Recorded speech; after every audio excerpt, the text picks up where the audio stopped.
नमस्कार। कार्यक्रम में उपस्थित देश के गृह मंत्री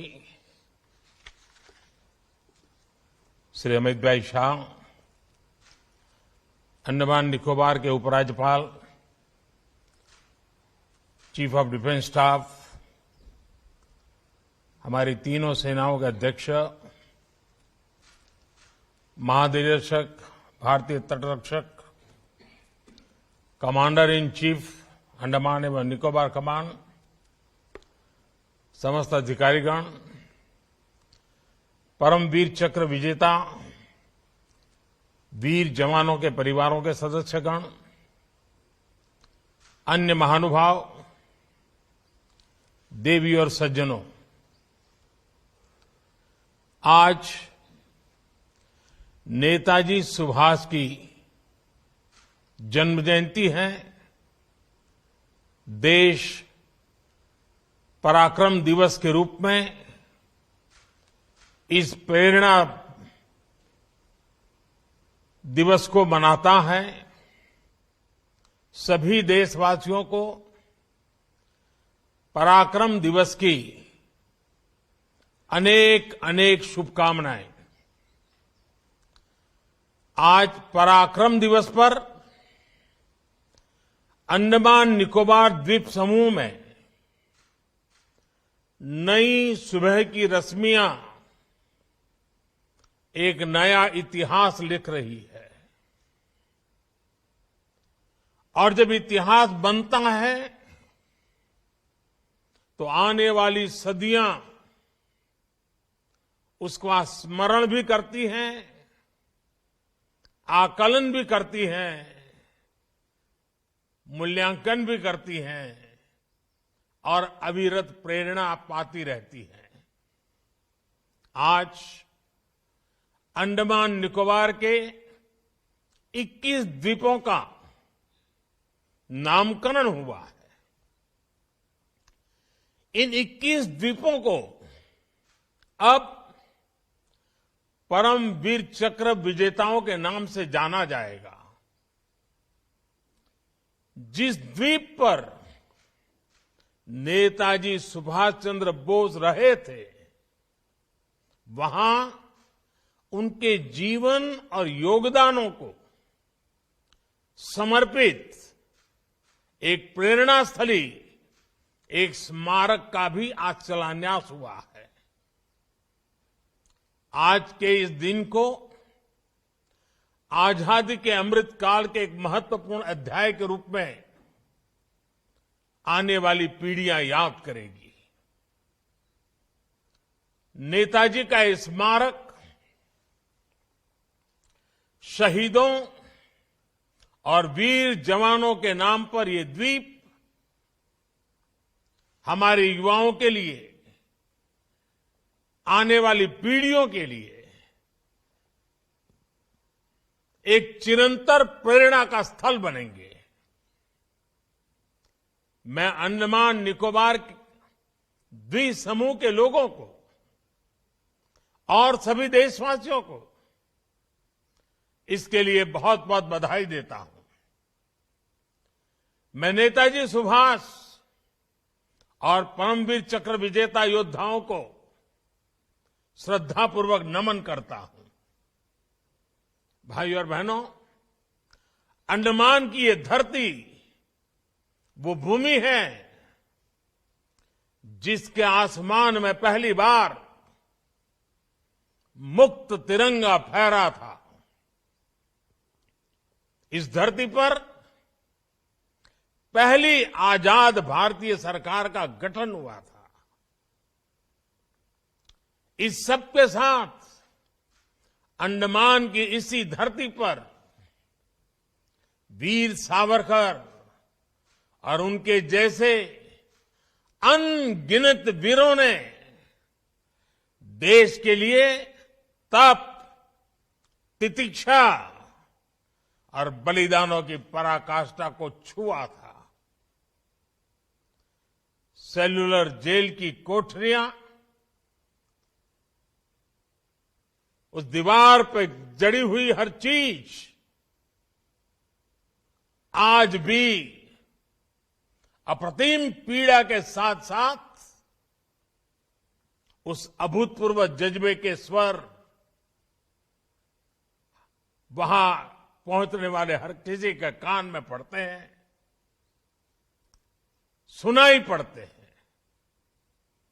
लेकिन दुर्भाग्य से स्वतंत्रता संग्राम की उन स्मृतियों की जगह अंडमान की पहचान को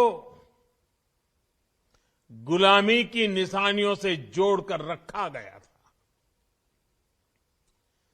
हमारे आइलैंड्स के नामों तक में गुलामी की छाप थी, पहचान थी। मेरा सौभाग्य है कि 4-5 साल पहले जब मैं पोर्ट ब्लेयर गया था तो वहां मुझे 3 मुख्य आइलैंड्स को भारतीय नाम देने का अवसर मिला था। आज रॉस आइलैंड नेताजी सुभाष चंद्र बोस द्वीप बन चुका है। हैवलॉक और नील आइलैंड स्वराज और शहीद आइलैंड्स बन चुके हैं। और इसमें भी दिलचस्प ये कि स्वराज और शहीद नाम तो खुद नेताजी का दिया हुआ था। इस नाम को भी आजादी के बाद महत्व नहीं दिया गया था।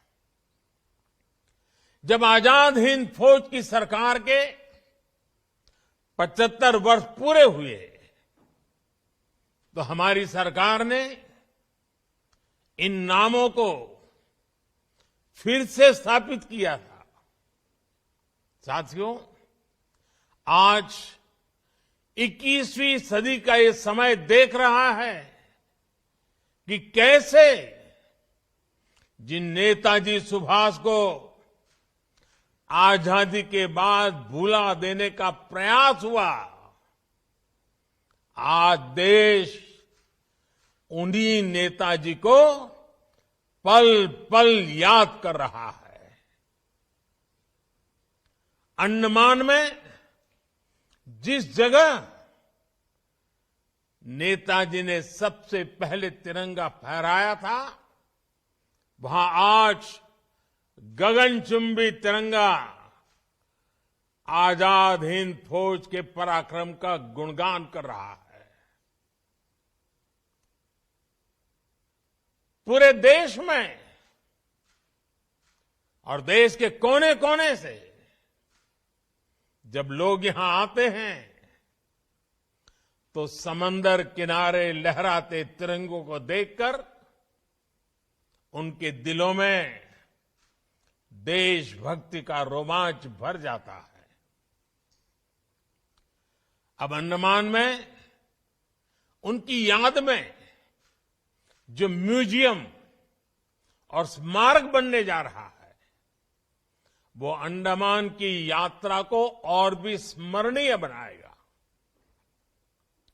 2019 में नेताजी से जुड़े ऐसे ही एक म्यूजियम का लोकार्पण दिल्ली के लाल किले में भी हुआ था।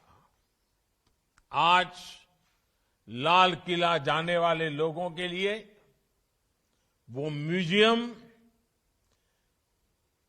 एक प्रकार से हर पीढ़ी के लिए प्रेरणा स्थली की तरह है। इसी तरह बंगाल में उनकी 125वीं जयंती पर विशेष आयोजन हुए थे।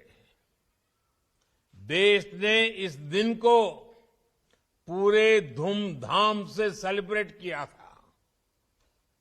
उनके जन्म दिवस को पराक्रम दिवस के रूप में घोषित किया गया।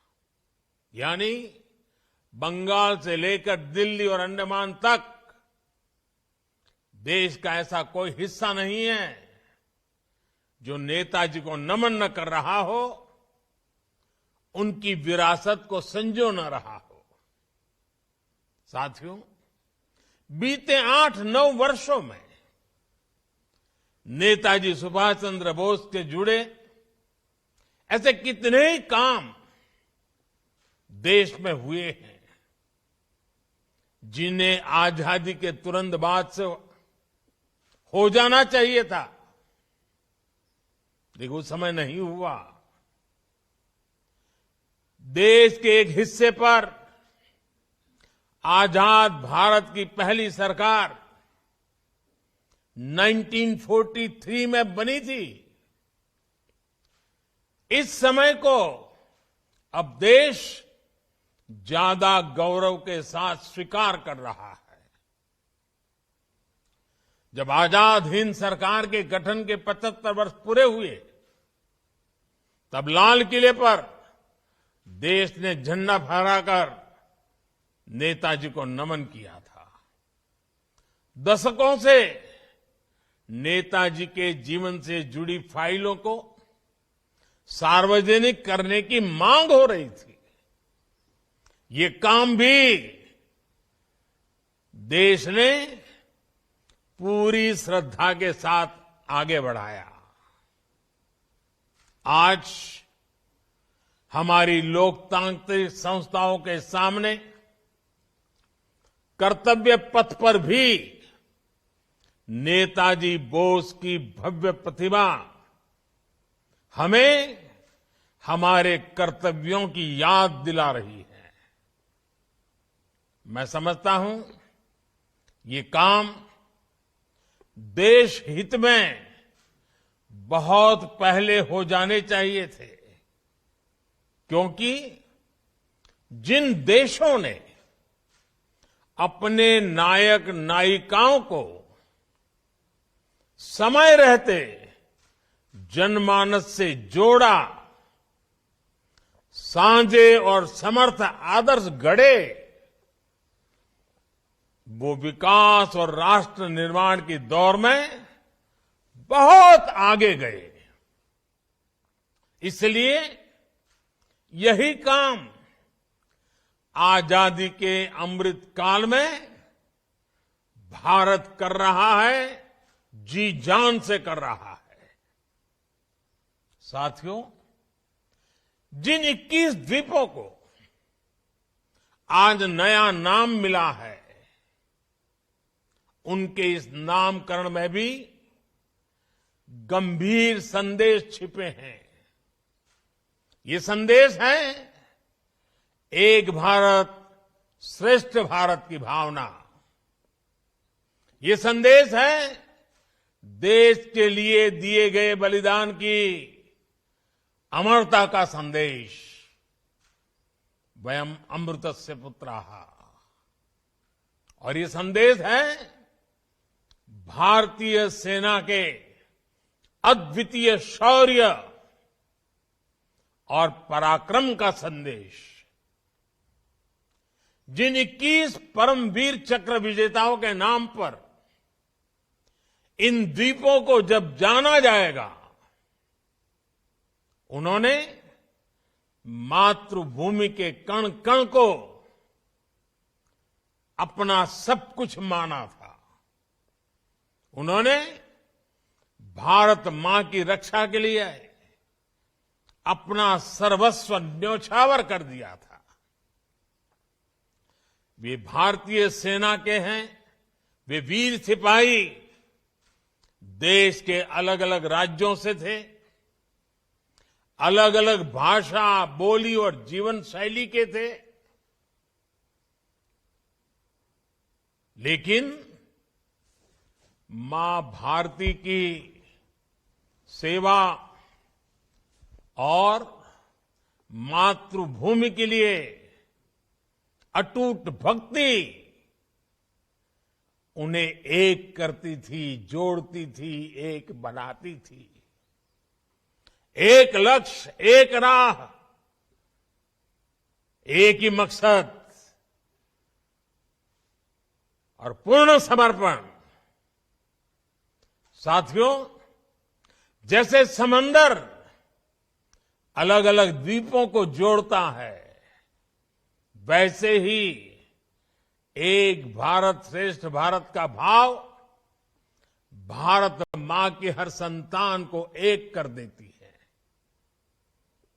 मेजर सोमनाथ शर्मा, पीरू सिंह, मेजर शैतान सिंह से लेकर कैप्टन मनोज पांडे, सूबेदार जोगिंदर सिंह और लांस नायक अल्बर्ट एक्का तक, वीर अब्दुल हमीद और मेजर रामास्वामी परमेश्वरन से लेकर सभी 21 परमवीर, सबके लिए एक ही संकल्प था, राष्ट्र सर्वप्रथम, इंडिया फर्स्ट।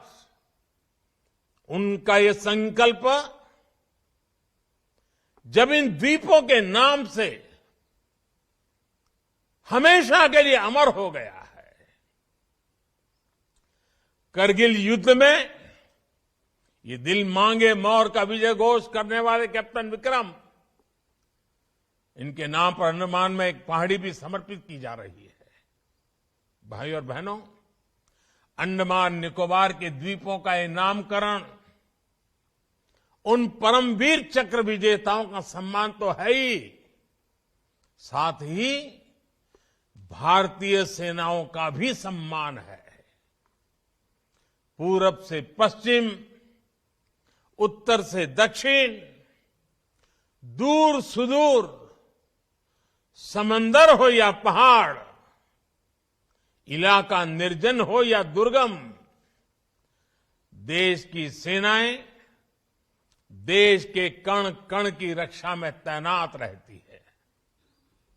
आजादी के तुरंत बाद से ही हमारी सेनाओं को युद्धों का सामना करना पड़ा।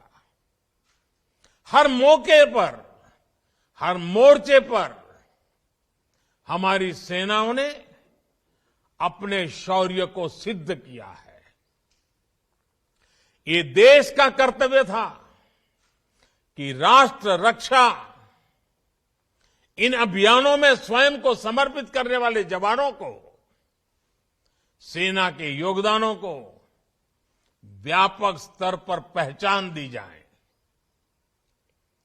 आज देश उस कर्तव्य को, उस जिम्मेदारी को पूरे करने का हर कोशिश प्रयास कर रहा है। आज जवानों और सेनाओं के नाम से देश को पहचान दी जा रही है। साथियों, अंडमान एक ऐसी धरती है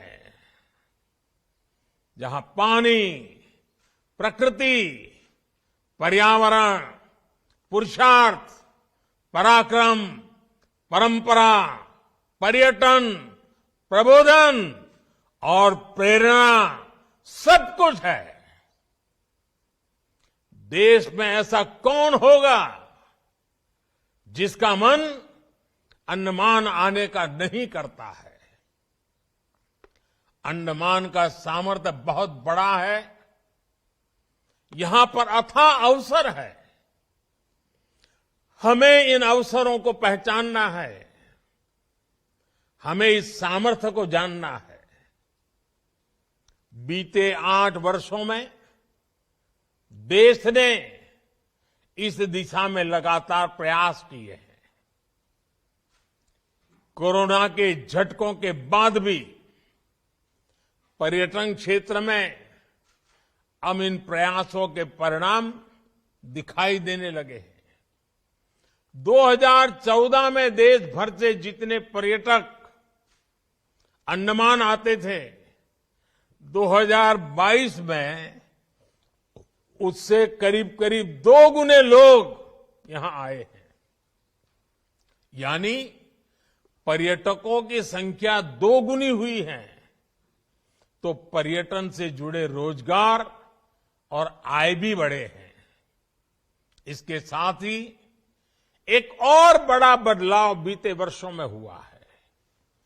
पहले लोग केवल प्राकृतिक सौंदर्य के बारे में, यहां के बीचेज के बारे में सोचकर अंडमान आते थे, लेकिन अब इस पहचान को भी विस्तार मिल रहा है। अब अंडमान से जुड़े स्वाधीनता इतिहास को लेकर भी उत्सुकता बढ़ रही है। अब लोग इतिहास को जानने और जीने के लिए भी यहां आ रहे हैं। साथ ही अंडमान निकोबार के द्वीप हमारी समृद्ध आदिवासी परंपरा की धरती भी रहे हैं। अपनी विरासत पर गर्व की भावना इस परंपरा के लिए भी आकर्षण पैदा कर रही है। हम नेताजी सुभाष चंद्र बोस से जुड़ी स्मारक और सेना के शौर्य को सम्मान देशवासियों में यहां आने के लिए नई उत्सुकता पैदा करेगा। आने वाले समय में यहां पर्यटन के और भी असीम अवसर पैदा होंगे। साथियों, हमारे देश की पहले की सरकारों में खासकर विकृत वैचारिक राजनीति के कारण दशकों से जो हीन भावना और आत्मविश्वास की कमी रही, उसके कारण देश के सामर्थ्य को हमेशा अंडर एस्टिमेट किया गया। चाहे हमारे हिमालयी राज्य हो, विशेषकर पूर्वोत्तर के राज्य हो, या फिर अंडमान निकोबार जैसे समुद्री द्वीप क्षेत्र, इन्हें लेकर ये सोच रहती थी कि ये तो दूर दराज के दुर्गम और अप्रासंगिक इलाके हैं। इस सोच के कारण ऐसे क्षेत्रों की दशकों तक उपेक्षा हुई, उनके विकास को नजरअंदाज किया गया। अंडमान निकोबार द्वीप समूह इसका भी साक्षी रहा है। दुनिया में ऐसे कई देश हैं, ऐसे कई विकसित द्वीप हैं जिनका आकार हमारे अंडमान निकोबार से भी कम है। लेकिन चाहे सिंगापुर हो, मालदीव हो, सेशेल्स हो, ये देश अपने संसाधनों के सही इस्तेमाल से टूरिज्म का एक बहुत बड़ा आकर्षण का केंद्र बन गए। पूरी दुनिया से लोग इन देशों में पर्यटन और बिजनेस से जुड़ी संभावनाओं के लिए आते हैं। ऐसी ही सामर्थ्य भारत के द्वीपों के पास भी है। हम भी दुनिया को बहुत कुछ दे सकते हैं, लेकिन कभी पहले उस पर ध्यान नहीं दिया गया। हालात तो ये थे कि हमारे यहां कितने द्वीप हैं, कितने टापू हैं, इसका हिसाब किताब तक नहीं रखा गया था। आज देश इस ओर आगे बढ़ रहा है। अब देश में प्राकृतिक संतुलन और आधुनिक संसाधनों को एक साथ आगे बढ़ाया जा रहा है। हमने सबमरीन ऑप्टिकल फाइबर के जरिए अंडमान को तेज इंटरनेट से जोड़ने का काम शुरू किया। अब अंडमान में भी बाकी देश की तरह ही तेज इंटरनेट पहुंचने लगा है। डिजिटल पेमेंट और दूसरी डिजिटल सेवाओं का भी यहां तेजी से विस्तार हो रहा है। इसका भी बड़ा लाभ अंडमान आने जाने वाले टूरिस्टों को हो रहा है। साथियों, अतीत में अंडमान निकोबार ने आजादी की लड़ाई को नई दिशा दी थी। उसी तरह भविष्य में ये क्षेत्र देश के विकास को भी नई गति देगा। मुझे विश्वास है हम एक ऐसे भारत का निर्माण करेंगे जो सक्षम होगा, समर्थ होगा और आधुनिक विकास की बुलंदियों को छुएगा। इसी कामना के साथ एक बार फिर नेताजी सुभाष और हमारे सभी वीर जवानों के चरणों में नमन करता हूं। आप सबको पराक्रम दिवस की बहुत बहुत शुभकामनाएं। बहुत बहुत धन्यवाद।